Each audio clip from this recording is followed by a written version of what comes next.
Good afternoon. I will call to order this public meeting, Goochland County Board of Supervisors Transportation Workshop for 1 p.m. on July 2nd, 2024. We have all our supervisors in attendance, and I will hand this meeting over to Mr. Josh Gillespie. Very good. Thank you, Mr. Chair. So I'm substituting today for County Administrator Carpenter, who is out sick. So he gives his regrets for not being in attendance. He will not be at your board meeting this evening as well. So I'm getting prepped for that. Please excuse any smoothness or lack of smoothness as we go forward. Very easy topic of conversation today. However, you have a very able Austin Goin, Transportation Manager, who's going to present the material for you. And he has a briefing with opportunity for questions. So the second slide will set up agenda topics for you. Mr. Goin. Oh, and I will note anyone in the audience who would like an agenda printed, they're right here. It's just the agenda. It's just the agenda, Okay. so you might not need it. Anyone else? What about Patty? Yes, ma'am. Thank you. All right, well, thank you. As Mr. Gillespie said, we're here to discuss the transportation workshop and some looking at the agenda, take a look at current studies and projects. Going to discuss at a high level the final FY 25 to FY 30 Goochland County 6-year plan, specifically calling out one additional funded project that we were made aware of recently, the Courthouse Village Sidewalk project. Going to discuss the Goochland Transportation Project Priority Update and where we stand with developing a transportation CIP. And with that, as we look to build priorities, we want to pull out Rockville Road. I know there's been a lot of discussion about Rockville Road and some of the concerns around that corridor, so we do have a specific conversation around that, and then did want to have some conversation and solicit some feedback about the Central Virginia Transportation Authority and a potential bonding opportunity that we're seeking to go through. With that, we'll jump into current studies and projects. The first one that I always talk about is the Ashland Road interchange. Is the county's #1 transportation priority and has been for some time now. The preliminary engineering is set to kick off once the interchange access report is concluded. However, ahead of that, they've already started field surveys, so they're already gathering data on existing conditions that are in the field today. The next step for that interchange access report is public engagement. We're going through our second round of public engagement now, and there is an online survey that is open, actually starting today, this morning, and it will run through the 15th of this month. We've already shared that on the county social media, it's on the county website, it's also on VDOT social media and their website as well. And we're looking forward to a goal of submitting the actual IAR document itself to the Federal Highway Administration in late August, early September for final concurrence on the final design of what the interchange improvement will be. And construction on the interchange itself is currently scheduled to be middle of 2028 and eyeballing a completion late 2031 is what the current schedule shows. So moving on to the Hockett Road realignment, recently actually just held a VDOT location public hearing, so we discussed the possible alignments that are available for this road project. VDOT presented 2 possible alignments for public review and comment. The one on the screen right now is option 1, which has a single lane roundabout just north of Holly Lane, south of that emergency vet, and having a road go through that existing farm field connecting to where 623 and Ashland Road hit Route 250 Broad Street Road. Construction is scheduled to start May of 2028 on this project, regardless of which alignment is chosen.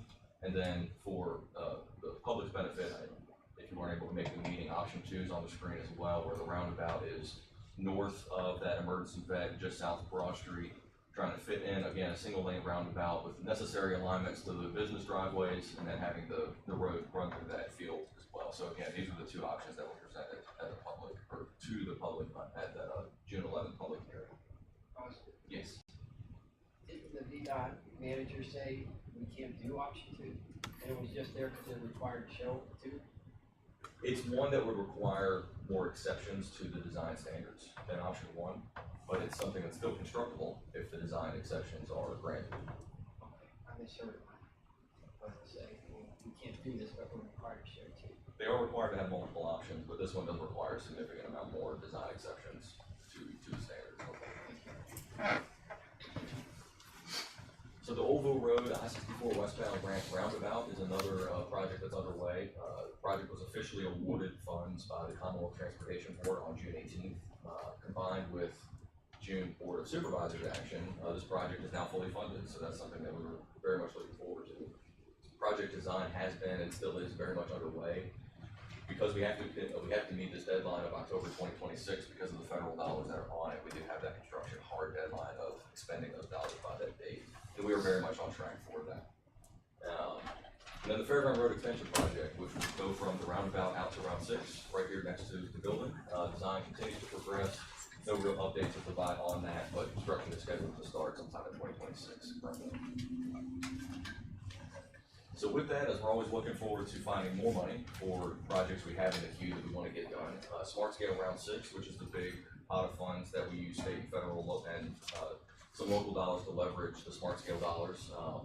On the board's agenda for this afternoon is a resolution of support for those projects. That's something that's required through Smart Scale, is the locality board must pass a resolution of support for the projects you wish to ask for money for. And the four we're seeking this year are the Fairground Road, Maidens Road roundabout, which will be a single lane roundabout at that intersection. And then 3 projects on Route 288, one at the 250 interchange, a myriad of improvements there. Route 288 southbound auxiliary lane, that will be a full widening, adding a 3rd lane from Broad Street Road to Tuckahoe Creek Parkway on southbound Route 288. So that'll be 3 lanes for that duration of Route 288. And then the southbound hard shoulder running lane, which is the sister project to the northbound hard shoulder running lane from Road 711 in Powhatan to Route 6 West Creek interchanges. The northbound is fully funded and design is currently underway for that. We're just seeking money now for this, like I said, the sister project, the southbound iteration of that design option over the James River. Initial project scoring on these and all the projects that will be submitted is expected February of 2025, which is the typical time frame that we do see. And then the final funding decision is made by the CTB for Smart Scale in June of 2025. So that's when every dollar will be officially forwarded. And the last study we've got underway now is the West Creek Area Transportation Access Study.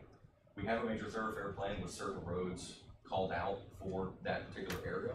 What this study is looking to do is test them and break them to see if additional improvements are needed, if we develop per the comprehensive plan, or if they're sufficient. That's what we ultimately want to decide. We just got through the public survey portion of that project, and it resulted in almost 1,000 participants, which is fantastic, who made 1,337 comments, so a lot of good public feedback on that. A working group, myself included, met on the 26th to discuss existing conditions and results of that survey. Some of the top issues that were identified were congestion, safety, speeding, and then also proper future planning. That was something that was continually called out, making sure we're planning accordingly. I will note that Route 288 is one of the key areas where congestion was a major concern for the constituents. But we do have not only improvements that are already under design, but ones that we're seeking funding for. There's already quite a few improvements that will hope to solve a lot of that congestion and safety concerns on Route 288. A lot of those are already in the queue. And we hope to have this study completed somewhere in 2025. It's quite a package. Who is working? So the working group consisted of myself and VDOT representatives as well as a consultant. Any other questions on our current studies and projects before I move on? All right. So I'll jump into the FY25 to FY30 Goochland 6-year plan. I'll put this on the screen every time we have a workshop, not to go through line by line, block by block, but just as a conversational piece to, I always like to highlight that we have approximately $140 million worth of active transportation funds, whether it's projects that are underway, projects we're seeking funding for, leverage dollars we already have for those projects, but we have currently $140 million leveraged in some way for transportation in the county, which I think is remarkable. And as I mentioned earlier, I do want to call out the last line, the last project on the spreadsheet is the courthouse sidewalk. We're actually right outside the window. It's adding a sidewalk from Remarsh Lane here at the signal to Goochland Cares on the south side of Route 6, where we currently do not have any sidewalk. And with that project, staff presented to the board in the transportation workshop in March that this project was not likely to receive any funds because it did score very poorly through the Transportation Alternatives or TA program. However, the CTB did decide to fund all of those applications in the Richmond district. So with that, we now have the funds, the federal leverage funds, but they do require local match. Our required match for that project is $535,109, and that equals a total project estimate of $1.69 million. To cover that $535,000 match requirement, staff would recommend that the funds be appropriated from the East End Trails, which has approximately $960,000 in its CIP account now. Staff would recommend transferring that entire amount, as construction is not currently scheduled to start on that project until early 2028. So we want to provide for some additional contingency, inflation, things that may come up as we go through plan review and design. And then, Just yes. so I'm clear, I really do have trouble with pronouns and exactly. What is not scheduled to begin, what, you said trails? Construction of the courthouse sidewalk. Okay, all right. Thank you. And then if East End Trails is still determined to be a priority, with the priority update that we'll talk about here in just a minute, the East End proffers, which we continually get funds through residential construction, can be used to replace the funds that are transferred out here. Is there any questions on this? Yeah, absolutely. Is there any way to get a breakdown of the costs for this project? I can provide details on I know things are expensive, but for about a quarter mile of sidewalk, you're looking at $1.7 million. It's right about 1/2 mile, and the estimate right now is, yes, 1.7 million. It does take into account right-of-way acquisition and everything that it would take to build it, engineering included. That was my first reaction as well, it is high. Unfortunately, projects are, the price tags have not come down recently. You email us the breakdown or how do we get that? Yeah, I've got a copy of the detailed cost estimate, I'll be happy to share that. That was based for 26 years. What about the sidewalks?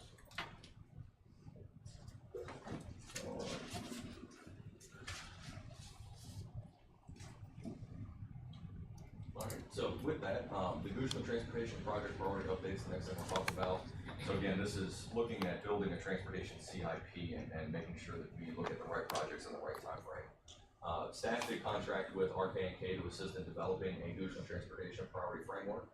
The first step in that framework is to develop criteria for this prioritization. What are we going to use to grade the projects and rank them? We're going to create ranking categories and assign different weights to those categories. RK&K did present those draft categories and weights for consideration, which I'll throw on the screen here in just a second. And we are looking for board feedback and input on those criteria. So here's the criteria that I mentioned. The bulk of it is off of how does it score, essentially what does it do, what's the benefit the project gives the county and the citizens. So that'll be 80% of the bulk score, and that's broken down further by safety, congestion, economic development, access, as well as bike ped transit accessibility, to make sure we are taking a look at sidewalks, trails, projects of that nature. The rest of that 100% will be cost effectiveness, essentially a cost benefit analysis of those projects and where we get the best bang for our buck. And then 5% is project readiness. The way we're really going to frame this in the language and in the development of it, it's almost bonus points, where if we've got a lot of due diligence done on a project, we should go ahead and finish that project and assign it a few bonus points to be able to get that higher on the list if it's deemed necessary, so we can go ahead and finish the project out. So I'll stop here for any initial comments, questions on these criteria. Are we missing something, or the grades right? Who are assigning grades? So this will be, as we develop the project list, we're going to further define, likely it's going to be pulled from smart scale criteria. It's going to be very similar to that. So the criteria that are used to define safety, VDOT has a portal called VTrans, which is how they assign safety needs to each county and so on, and how they become aware of safety needs, congestion needs. I think that will be a major tool of that as we look at different projects, whether it be projects on Broad Street, Ashland Road, I-64, 288, et cetera. But it'll be further developed as we get the framework as well, as far as the specifics. Appropriate to consider funding availability? That is part of the project readiness. It's part of what funding pot are things eligible for. Because we don't, it might be the 8th ranked project, but it may be the only one eligible for a certain pot of money. So we're not gonna wait till we get down to it, it's gonna jump to the top as far as the eligibility for that specific pot of money. Does that make sense? Can you define the bike ped transit accessibility and why we want that? So we wanted to look at projects like the courthouse sidewalk and East End Trails, if we want to seek funding for those, have a way to grade them, and it's always going to be tough to grade those types of projects against highway projects because the benefit will be considerably less. But we don't want to lose sight of pedestrian accessibility in the villages, potential light trails or bike paths that we wanna put on road or off-road facilities. So we just wanted to keep some mechanism to grade those projects if and when they do come up. So you could get 100% of the bike head 10%, and 0 because the pedestrian walkway has 0 safety features. I think I follow your, All right, safety's 30% of the scoring. right, It's pedestrian walkway, 0. I mean, there's no, people aren't hopefully gonna be bumping into each other and creating interpersonal accidents. And there's no congestion, so that's a 0. There's no economic development access, that'll be a 0, but they'll score 100% bike path. well, the way these criteria were pulled, and like I said, likely it's gonna be very parallel to what SmartScale uses, because it's a very in-depth analysis and these specific criteria. But take a sidewalk project, if we were to go through SmartScale, it's actually gonna pull a safety score because you're getting folks that would otherwise drive on a sidewalk. If they're within the center of a village, instead of driving the food line, they may be able to walk. So that's going to add to a safety score because you're potentially removing a driver from the road and creating a pedestrian. Same thing with a bike. If you're removing a driver and adding a biker, that's going to be safer for the vehicular traffic because there's one less vehicle on the road. And it's gonna add in the bike aspect of it. I don't want major to minors, I mean, bikes get hit by cars all the time, so. And who defines what congestion? Do we use the failing intersection like it's a D level, C level? It's gonna be very similar to that criteria. Again, it's very SmartScale based, so the criteria that they use is very level of service oriented. And then economic development, who defines what is it? It's gonna be roads that access, looking at the comprehensive plan, what roads or what land bays and land areas we have called out in the comprehensive plan as prime economic development area. What projects will expand access to those lands, create access to those lands, provide more accessibility to those lands? That'll be baked into that score as well.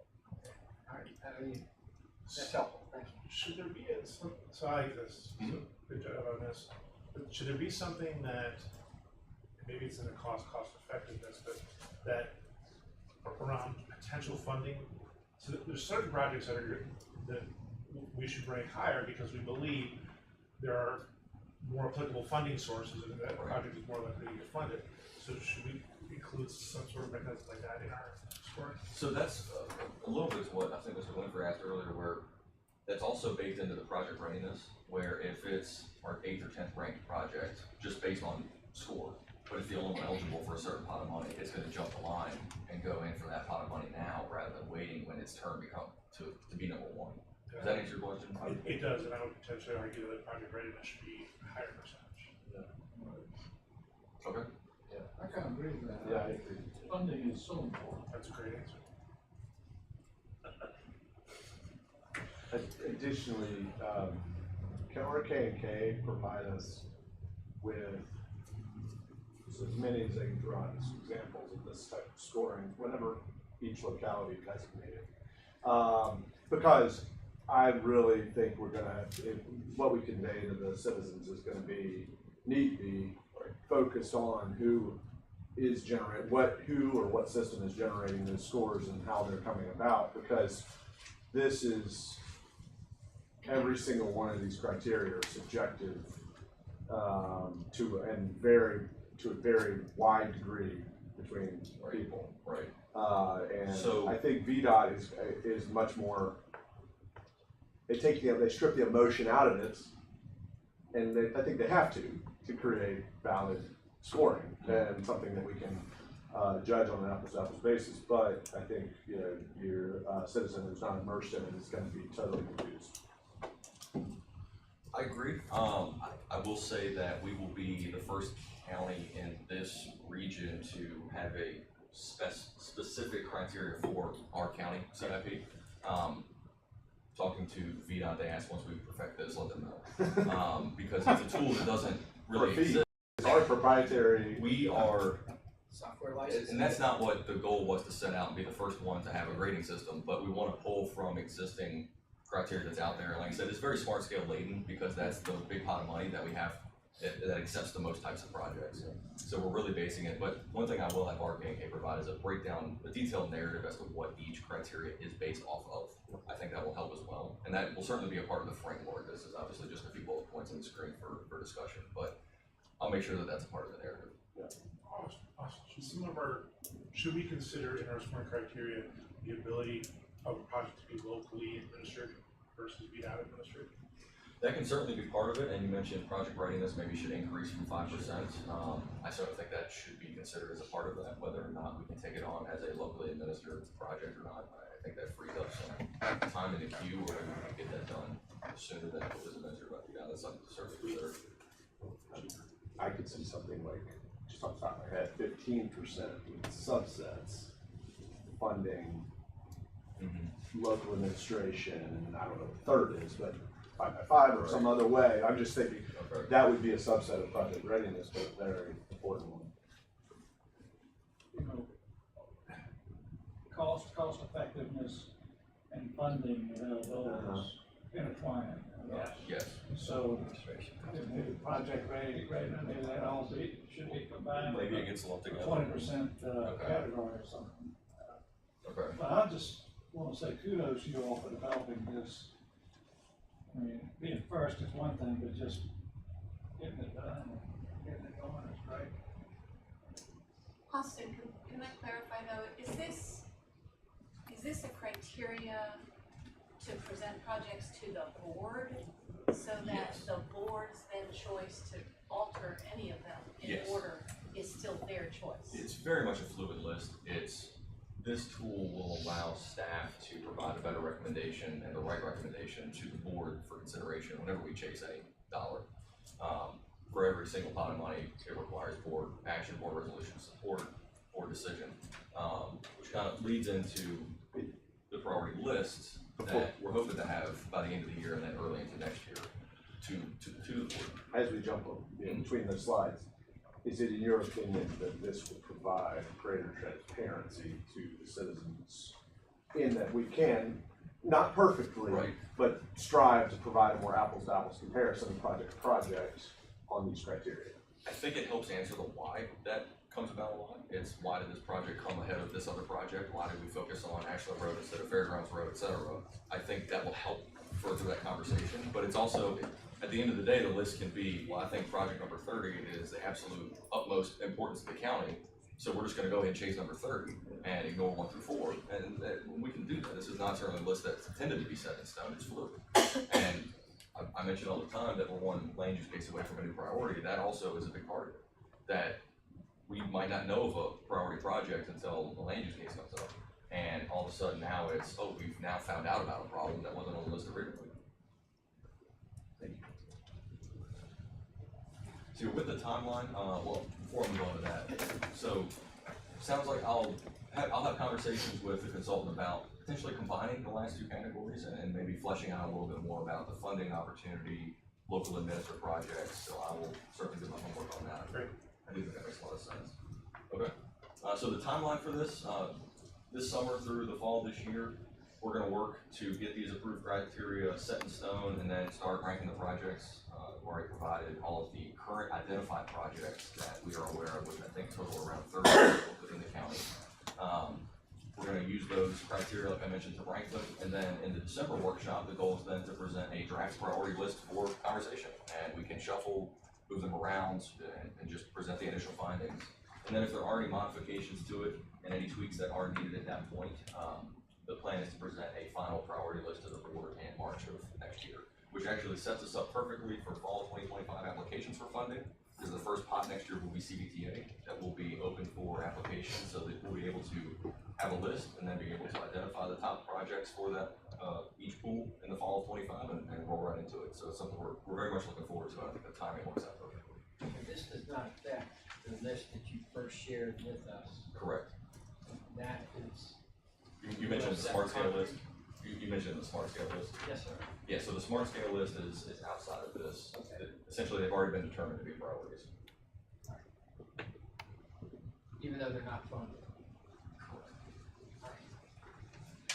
So Austin, before you go to the Rockville Yes. Road, Yes. I just want to make a comment going back to one of our first slides about, you don't have to go back, but the Ashland Road survey that VDOT is doing.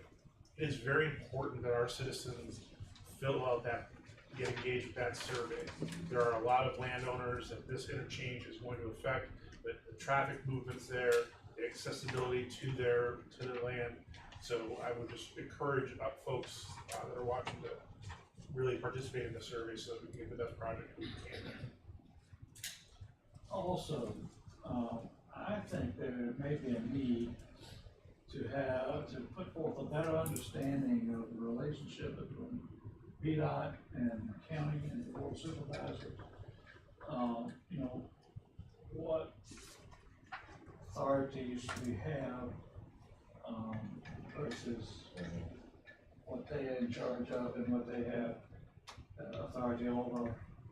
I know we could try to encourage and influence and whatever, but for some things, we just can't mandate over VDOT. And I think our citizens need to have a better understanding of that.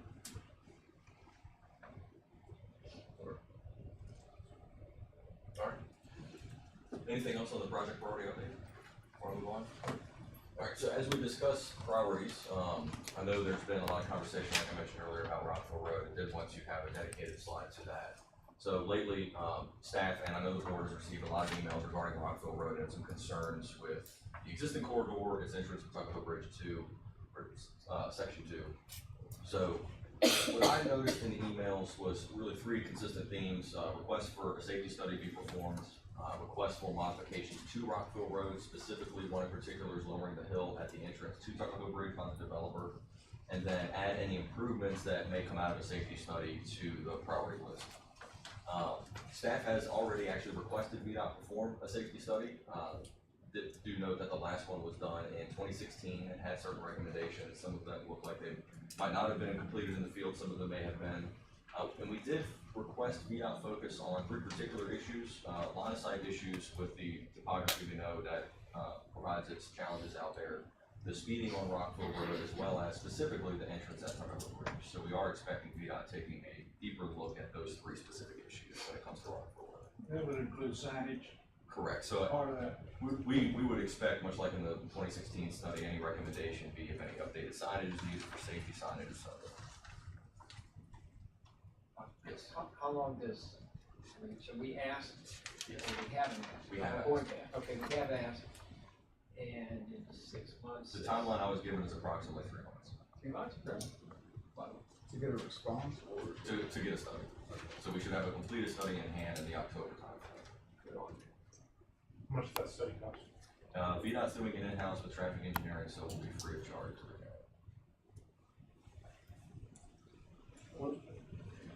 I'm glad you pointed this out on your bullets, but I do think one area where we need as a board to discuss it is separate with VDOT is the speeding issue. I know in district court it's come up considerably with Mannequin Road and Pocket Road, and a lot of this can only be engineered away to a certain extent. We have to acknowledge that the user can often with a motor vehicle do things that no line of sight, no extra lane can address.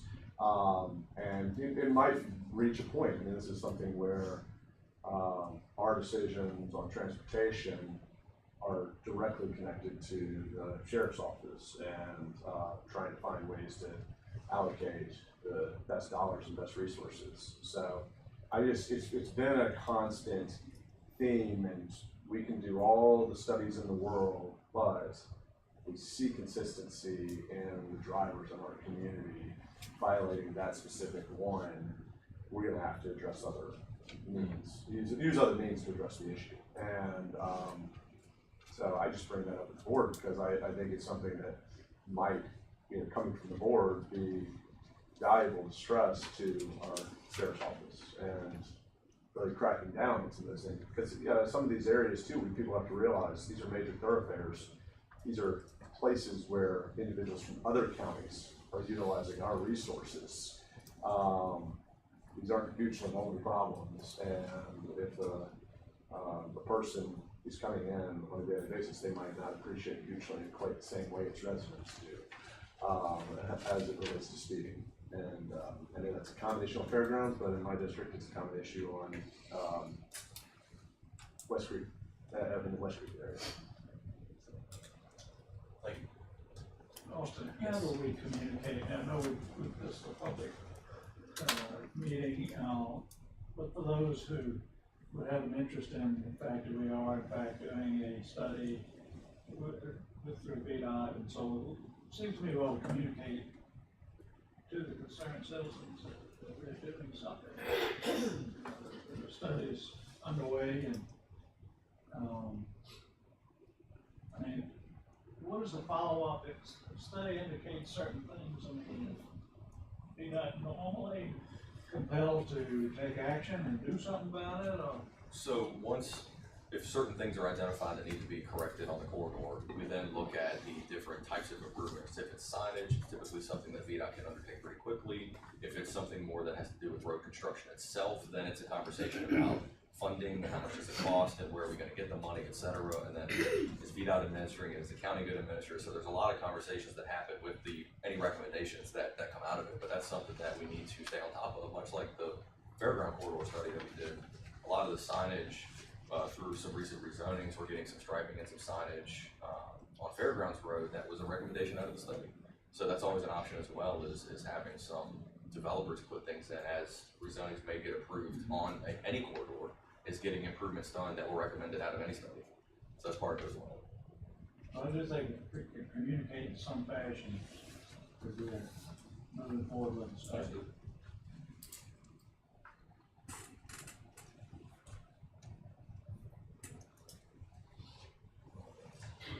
Anything else? Similar conversation on Rockville Road? All right. I'll move on to the CDTA and the potential bonding opportunity. I do want to seek some board discussion on this as well. So the CDTA is considering a bond of up to $300 million to fund regional transportation projects. At the June CDTA TAC, or the Technical Advisory Committee meeting, bond issuance was discussed. The TAC, which I do sit on, is to create a call for projects, to solicit projects from localities. The criteria for that project selection is something that was discussed, but very much under development. If bonding is approved by the full body, by the CDTA, we're looking in the 2025 timeframe, is at least the timeframe that I was told in that TAC meeting in June. I know there's been considerable discussion by the Finance Committee with CDTA and various closed meetings, so they're not available for on the YouTube channel, unfortunately. If bonding is ultimately approved, we do have a project that does make sense because it's not one that checks a lot of boxes on scoring well, but it's 3 Chop Road reconnection under Route 288. We could potentially take advantage of any bond opportunity and seek funds to better set that project up for success in the future. But the bonding conversation has several questions that have come out of those conversations. How many years of the bond before? How much of the available funding stream would be used for the bonding? How much would remain for future projects? And if we're unable to pay the bond, does that have any implications on Goochland's AAA bond rating? I know that's been a topic as well. So just kind of wanted to open it up for discussion and solicit more questions as far as when at the staff level we have conversations about bonding, and then I know at the full body level, Mr. Spoonhour, I know you sit on that I don't, and not to speak for the full authority, I don't know if there's a decision one way or another, but I know there's been a lot of discussion. I just want to open it up to the board at this point. Well, first of all, does everyone know what CDTA means? The more I learn about it, the more I'm impressed with it, and I thank you for being on that technical advisory committee, because I think that has helped Goochland in the past and is going to continue to do so. Does everybody know what CDTA is? I mean, it's a wonderful mechanism for funding, particularly helpful to a smaller county like Goochland, and that compared to Richmond and Rockville, Chesterfield. So, could you just real quickly? Why don't I jump in with what I think the question in my head is that I'd love, and I asked Austin to put this on the topic. So let me give you a little background, right? So CDTA was launched because there were 2 other authorities within the state that we were competing against for these smart scale projects. So in order to be more competitive with the state level funds, 8 new taxes were put in place. So 1% sales tax and 7 cents on every gallon of gasoline. which to me, you know, I'm not thrilled about a new tax, I figure, but we have benefited to the tune of about $100 million for our $2 million that we've contributed, so I'll take those. I'm not a finance guy, but I'll take that payoff any day.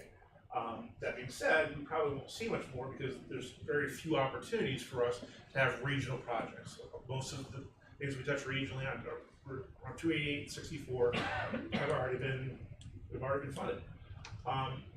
So rather than spend the money that is coming in with these revenues, CBT is saying now, hey, we need to borrow more money because we need more money because the tax isn't enough. So they're wanting to borrow a significant amount of money so that we'll have to start incurring debt payments, and that will take away from so those projects will take away the available funds for other regional projects. But again, balances, pragmatically speaking, Goods is probably not going to get a lot of those funds anyway. When this first rolled out, and I drew the short straw to begin CVTA, we just thought we'd be a donor county the entire time. And we've been the region has really seen fit to help support us.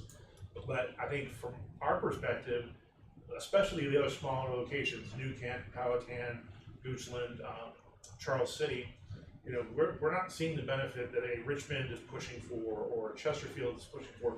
Chesterfield wants to, you know, they want to extend to Hawaii Parkway. So you're talking hundreds of millions of dollars. So the question that I'd like to walk away with is, what does this board believe? Should the board be in support of this? And as me representing you on that board, I don't want to speak for myself. So just again, to me, this is more of a philosophical, ideological, and we're pretty tight with the purse strings around here, and I think we're better for it. So that's good enough history. Thank you, and also thank you for your role in the CBTA. I know you've been a major part of it. You've helped. It's an education. This would be good education. Would we be liable for if the bond is issued? Are we liable if we don't have a project that is under that $300 million amount? Depending on who you talk to, some people say absolutely not. It would not affect our bond rating. I actually spoke with Mr. Peterson about this. I sent him some of the documents when this was being kicked around last year.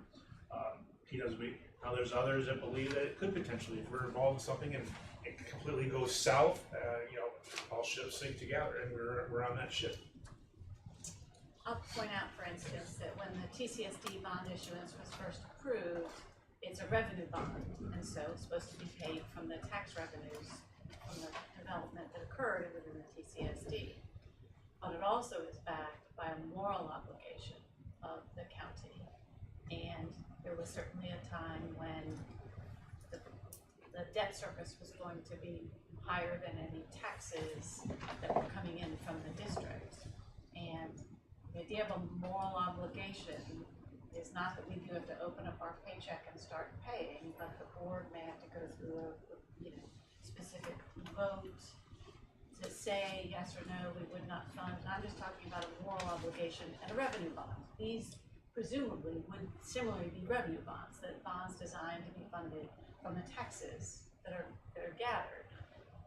But it would not surprise me, and I'm no bond expert, that it would require some backing beyond the taxes, and that first step backing beyond taxes is usually a moral obligation.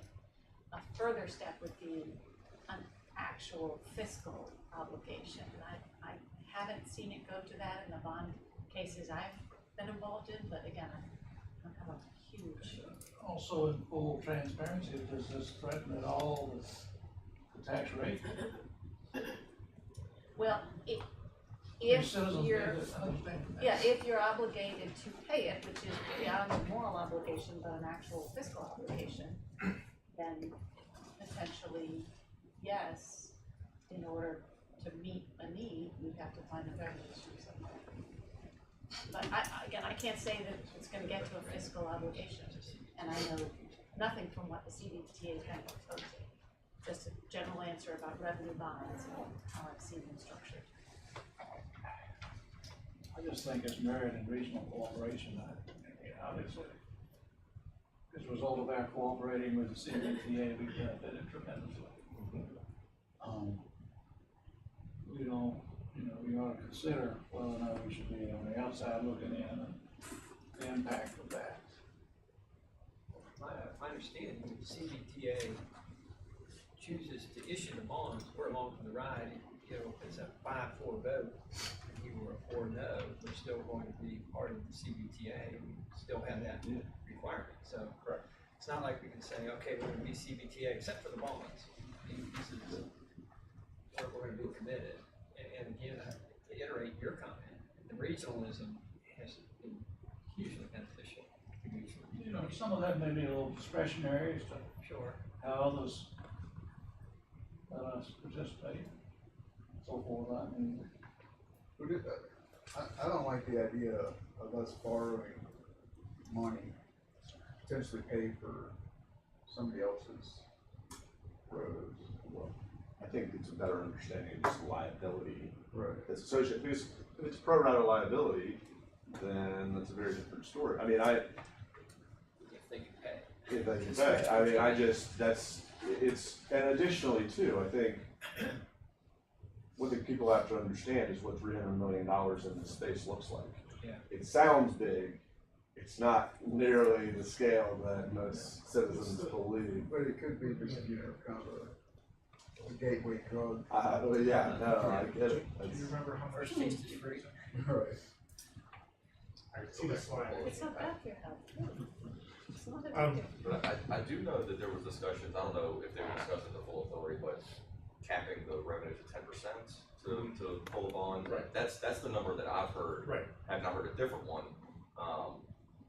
But, Mr. Chris, your point, is that just the camel's nose and then off we go? Right. So it sounds like, I've got some work to do to kind of really understand the liability that we would have, but in general, supporting our partners in the region is a good thing. I would think, I within reason, think, as long as we don't write a blank check, that we can't pay for. should the liabilities be understood and should the justification be adequate, we are a willing partner. in this yeah, it's more of a, because I go back to considering. There, we haven't been pushed for, give us a indication, give us this yet, it's considering, yeah, you're not wasting your time. Anybody who's got banking background and you co-sign a loan and the other guys can't pay, they don't care. Oh, And yeah. if you can, they're coming for you. Yeah.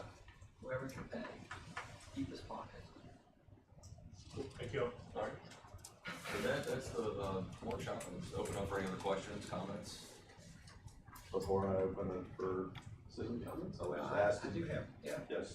You said the 3-chopped tunnel, I don't know what else to call it, was decided to be a good one because it would not score well anywhere else. Correct. But what else is out there that, regardless of how it's scored for smart scale, still might be something we'd rather do, such as another interchange on 288 West Creek, Right. or something that also would have economic development for us to it. Right.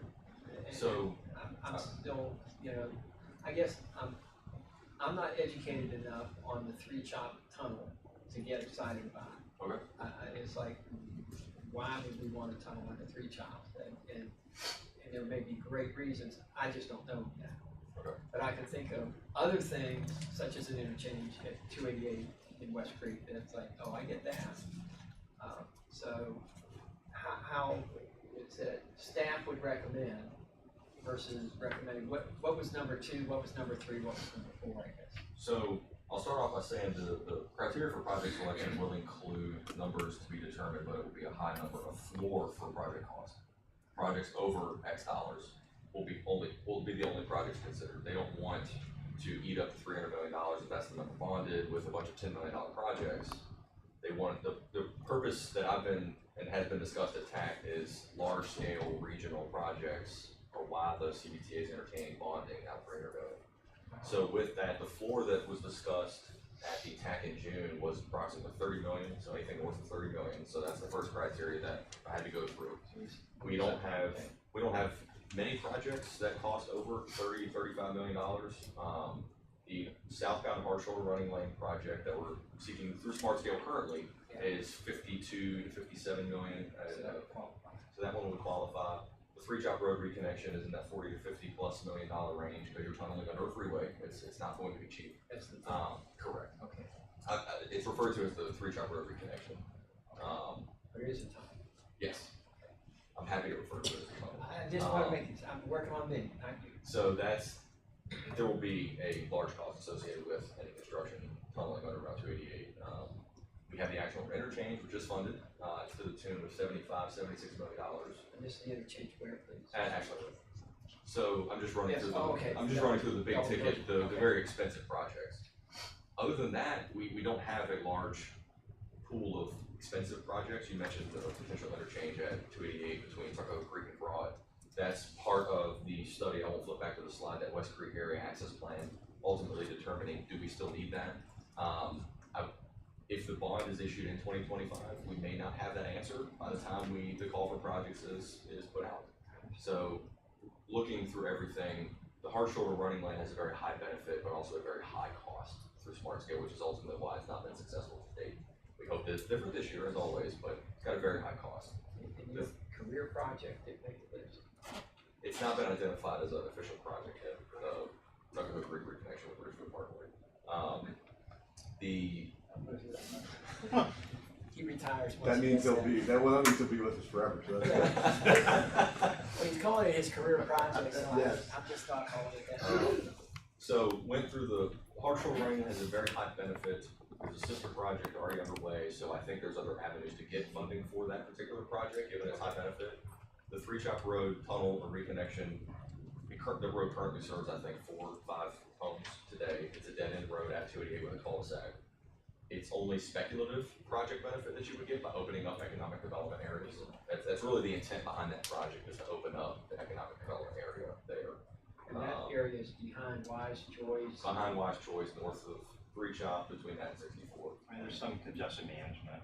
There's some potential rerouting of traffic from Broad Street onto Three Chops to get to the Ashland Road interchange, but that benefit's also unknown, because it would be essentially a shortcut for folks to avoid the lighted Ashland Road at the Wells Fargo. So the benefits are kind of speculative, so because it won't score well, we see an opportunity to, cost benefits always a fraction. If we lower the denominator, bring that cost way down, then we're gonna have a better success with the low benefit getting funded elsewhere. So, Thank you. so pragmatically speaking, I have this spidey sense that that $300 already spent. The 300 million. Yeah, $300 million. Like, so I'm like, I don't really know how much of an exercise we wanna go through something, we're like, they're like, yeah, wait, now, give us a project. Possibly a fair point. Sort of, they gotta handle these two so they can fund one that they're gonna do. Yeah. Cool. Yes. Go ahead. Go back to the slide on the criteria that, This? yeah. Alright. Economic development. Very high on those, I won't go back there. Thank you. And I'll just Yep. point this out, is, like, I'm sorry. No, 30 seconds, I had it, 30 seconds ago, I had it. It'll come back to me, I'll ask you. Okay. Sorry about that. On this slide, Austin. Yeah. The, bike ped, Yes. that 10%, that would be greater than the project readiness, correct? I think Unless we. we're gonna retool that category, Okay. and if I was a betting man, I think the project readiness and cost effectiveness are likely to be combined into some overall readiness category and Right. benefit category. I think that's probably what's gonna happen. So, I don't know where I was going. Okay, there we go. You used a phrase that I think can never repeat enough, is this ranking is only as good as the next project that comes in the queue, or something like that. Remind me how you use The phrase I use frequently, which maybe you're referring to, is we're always one land use case away from it. I would say the same applies to transportation projects.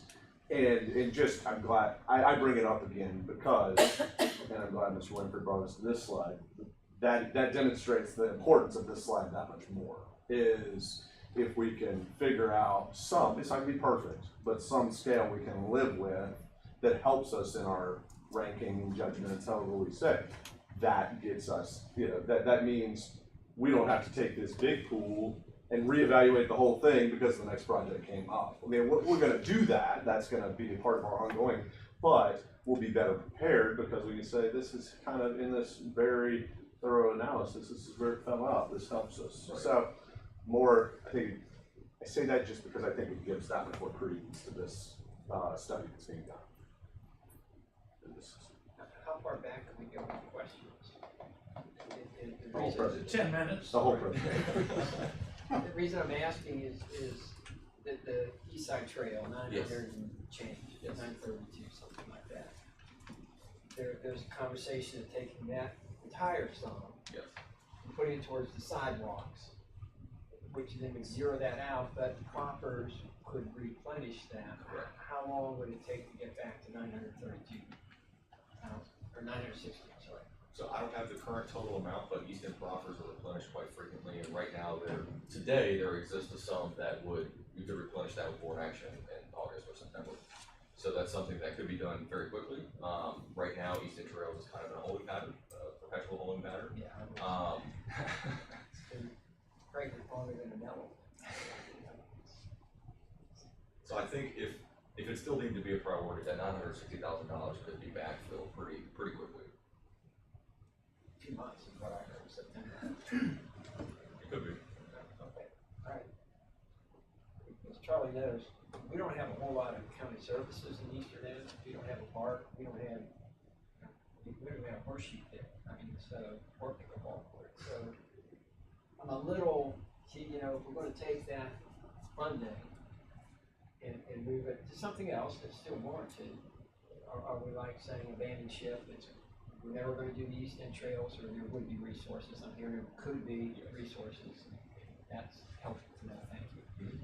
What, can you just spend 2 minutes talking about why there's that holding pattern still in the Bible? So the East End Trails has quite a history. It's been a project since about 2015, 2017 timeframe is when it came around.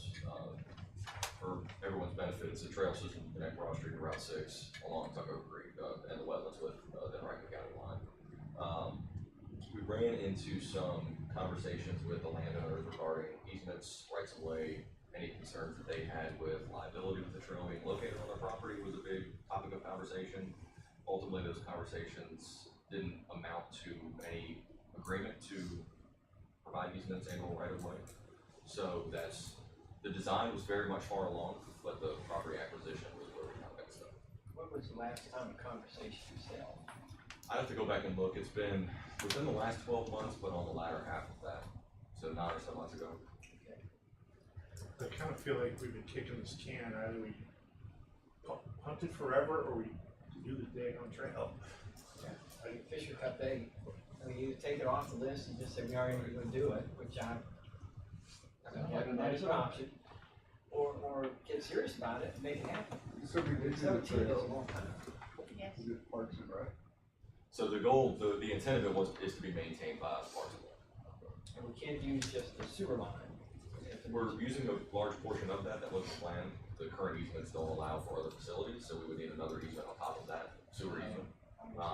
Plus, a large portion of the trail to avoid the floodplain in certain conservation areas has to go around the sewer easement and be outside the sewer easement, so it's encumbering additional lands that maybe weren't discussed originally with the property. Thank you. Is there just other board members, is this something warranted? If nobody wants to pursue it, then gosh, why have staff take up time monitoring it? But in theory, it makes sense to me, particularly since it's somewhat piggybacking the sewer line. So we get a twofer there. You introduced something I didn't know, that we have to get permission to walk alongside the sewer line, even if we're not fixing it, just to enjoy it. So, Charlie, Well, I think it's a want, but it falls under the do Well, them that's the category. question. And I just don't, with the private land ownership issues that come about with the easements, it's an issue that Goochland County faces very often, is how do we address these public meetings? Dr. Rayleigh used to call it strategic abandonment. I mean, if this is something we should abandon, then. Yeah. Well, I was thinking the same thing, I mean, we ought to make a determination. That's what I'm asking. Instead of funding it and not doing anything, and then pulling funding away, and I then agree. refunding it. It's sort of a I bookmark mean, to is replace it it. viable or not? Which we can't answer that today. I'd like to know the genesis of it to begin with, you know, what was the criteria that caused it to be established? A In the grant. first place, you know, So it's, A grant, a grant? a grant that had, Actually, since I was here in 2017, the project came first, the grant came second. But I do think, I agree with Mr. Lyle, I get a lot of feedback from folks that live in the eastern part of the county that, you know, we go to Rockville for everything because there is nothing here for them. I don't think, and they pay a lot of taxes. I think it's a great quality of life, I mean, that's my reaction, but I don't know enough to make a reaction. Can we add to maybe this upcoming 2x2s, Yeah. Jennison and. Wouldn't it be great? Just because I manage best with deadlines, I mean, can we make, what is this, is July now?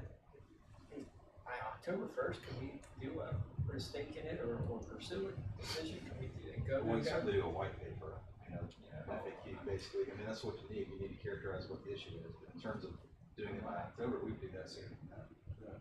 I'm trying to be generous, Yeah. because I don't Yeah, know, that's- I've never done one of those. but Part of yeah. that's the historical narrative, right, in the background, part of it's the, obviously, the justification.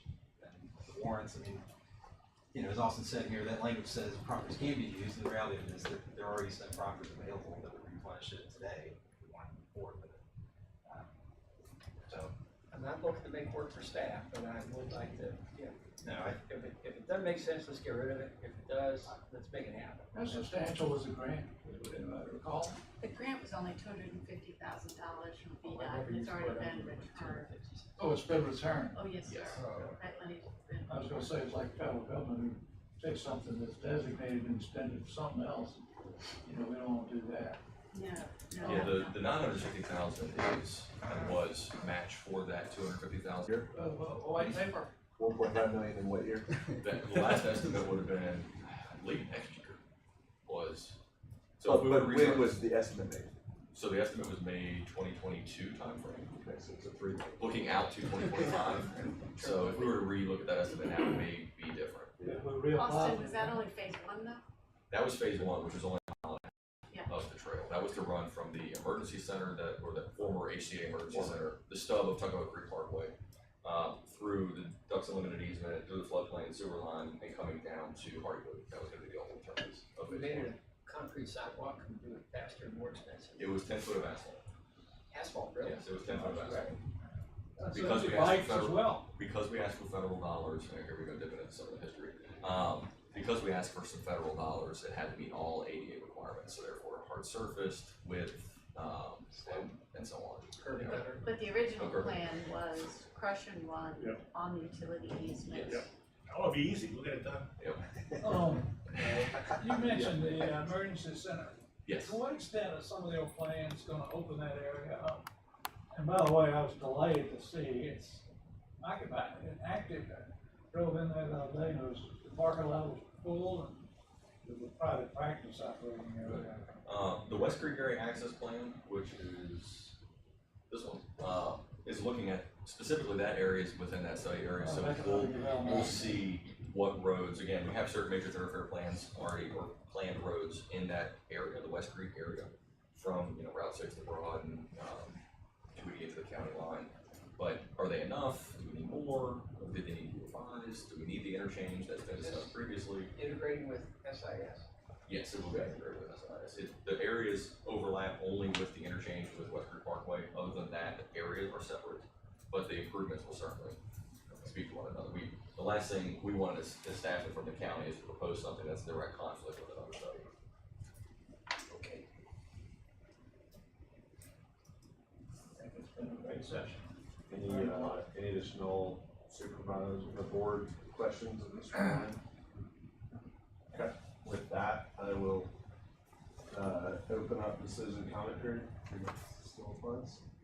Roughly 3 minutes. I will not go through the formal rules, but Where are your lights? small audience, but also important to get through these in an orderly way.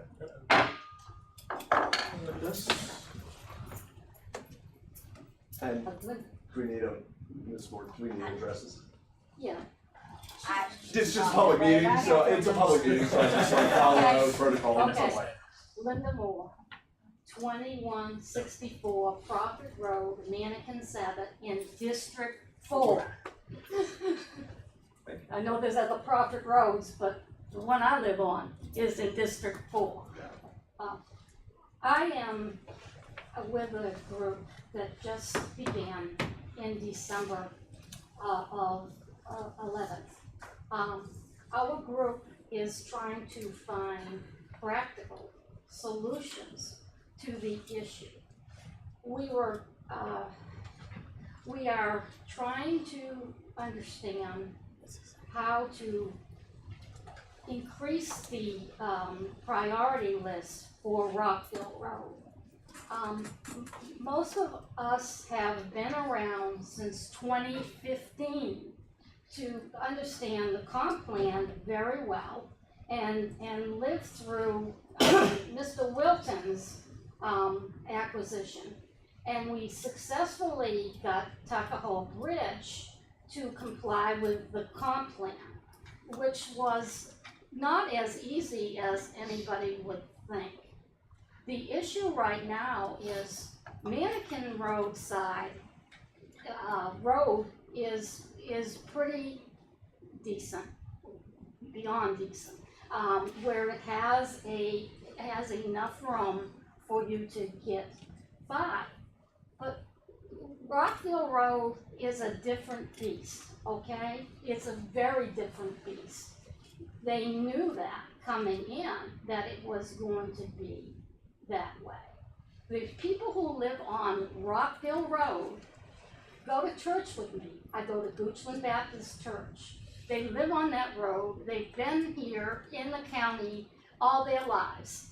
Their families have been here. They see all the crosses that are on that road. That represents a family member, okay? Their brothers, their sisters, their children. The problem is not exactly with the speed as much as you would think. It's line of sight, okay? I don't know how they missed it, but when the fire and rescue tells me that they're going to have a real problem with getting in and out of there, we need to listen. This was brought up in April, that we knew there was a problem. We have worked, with it, and people are getting absolutely frustrated, beyond frustrated, especially the people who live on Rockville Road. And I don't agree that it's just the Hanover people who are accessing that road. There's a lot more coming from, that are coming from Goochland, so I think we need to be working with making sure that VDOT gives us the actual, specs for that, so we don't run into finding out, oops, we find out that it doesn't meet the line sight requirements, and get into a catch-22 where everybody is, it's not my fault, it's not my fault. I really do not think it's fair to the people who live on Rockville Road to keep on having their livelihood challenged, on a daily basis. Those people don't deserve to have that. When you're talking about, now we're talking about Highfield moving in with they've taped it down to 137 using Tuckahoe Bridge's entrance to get in there.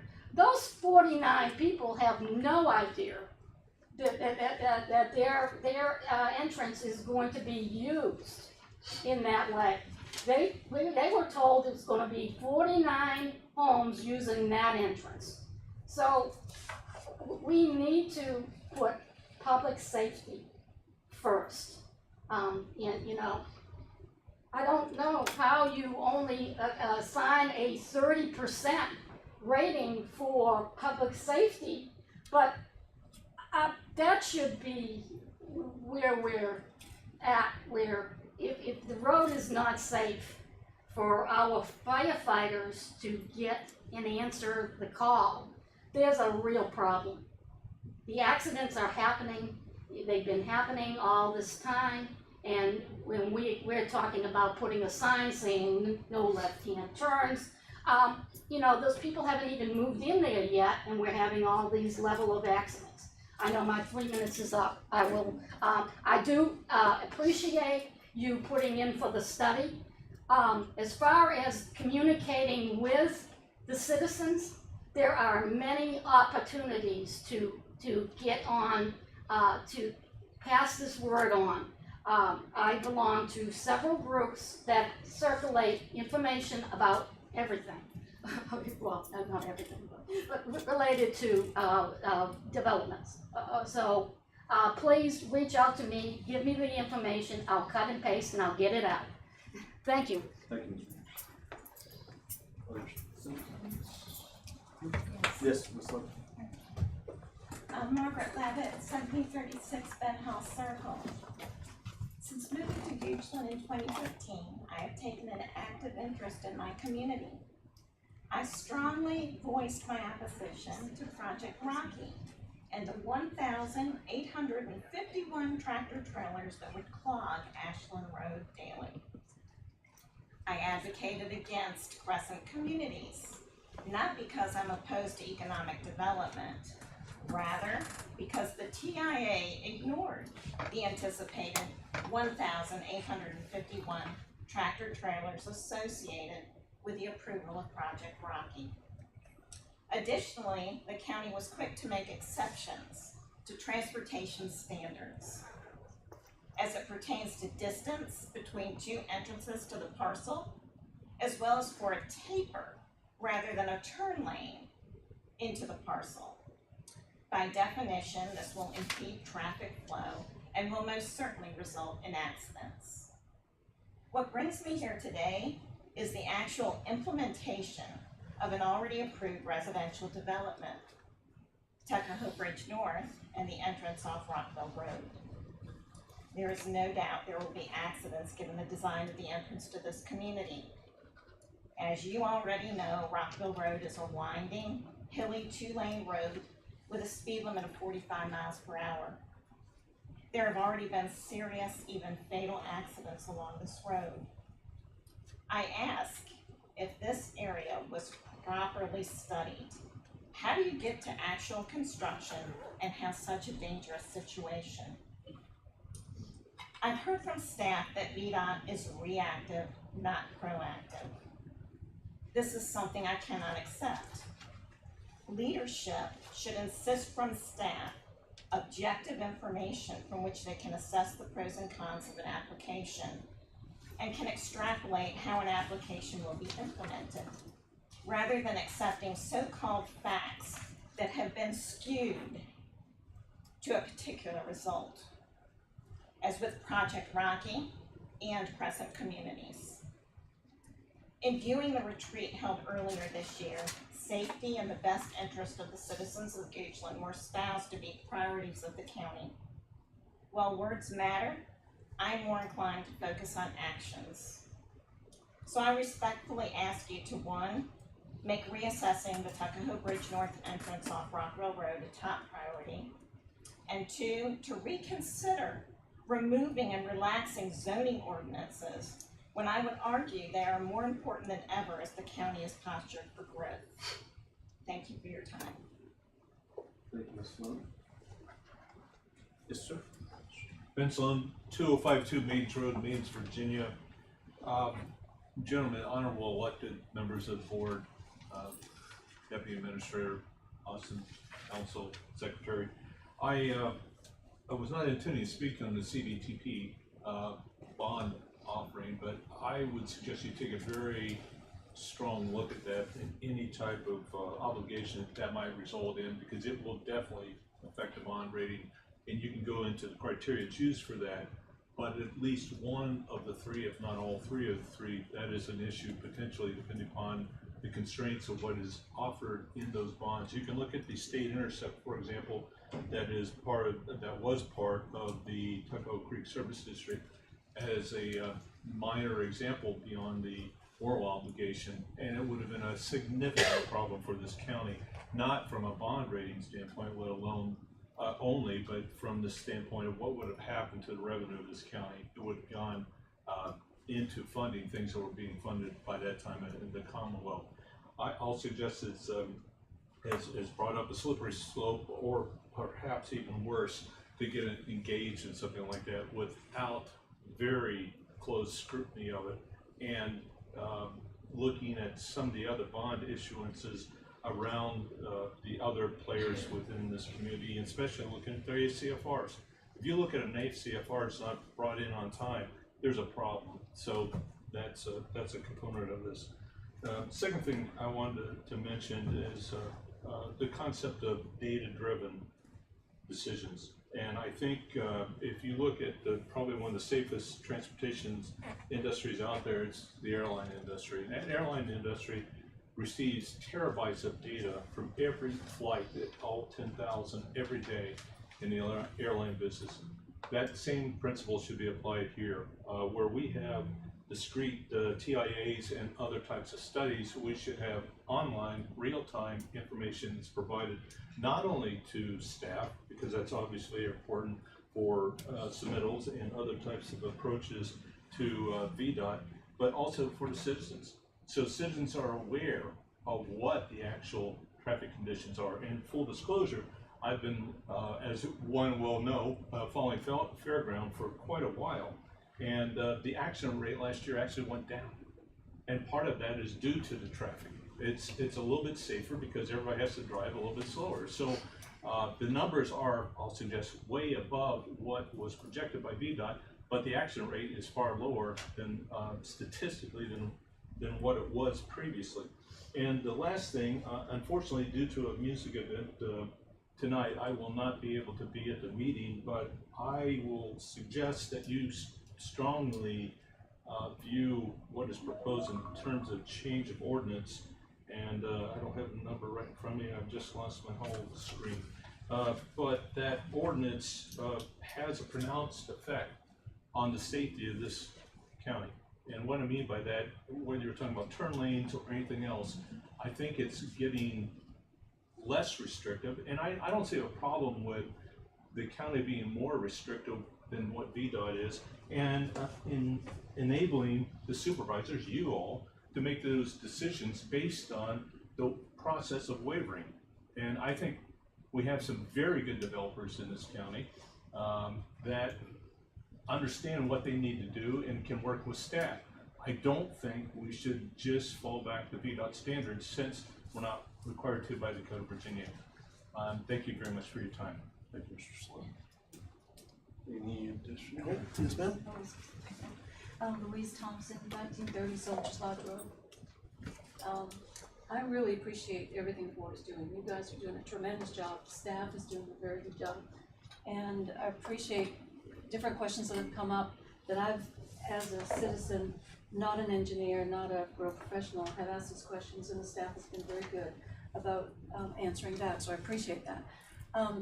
As a citizen, and we are involved in construction, so we've got a little bit of knowledge, but I still feel like I'm so uneducated in this whole process and how to find out information about what is changing and what's going on. And Ms. Moore is extremely active, and I think people tend to get active when it's in their backyard, and that's important.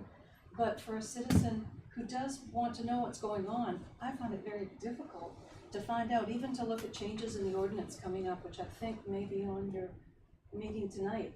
I'm scrambling like crazy, trying to go, what's changing, trying to find it on the website.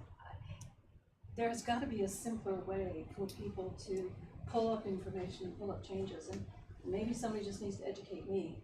But unless you're totally involved in following every meeting and going to every meeting, it's really hard for people to know what's going on. So that's my comment. I appreciate all you guys do, but I wish there was an easier way to follow things. Thank you. Any others? Okay, seeing none, I will, do we need to seek a motion? Sorry, that's good, Mr. Smith, my predecessor. We will adjourn the Board of Supervisors to its afternoon regular meeting at 3:30 p.m. in Board Meeting Room 225. We thank all those from the public via streaming or via our who are in here in person, and we will adjourn. Thank you. This job is going.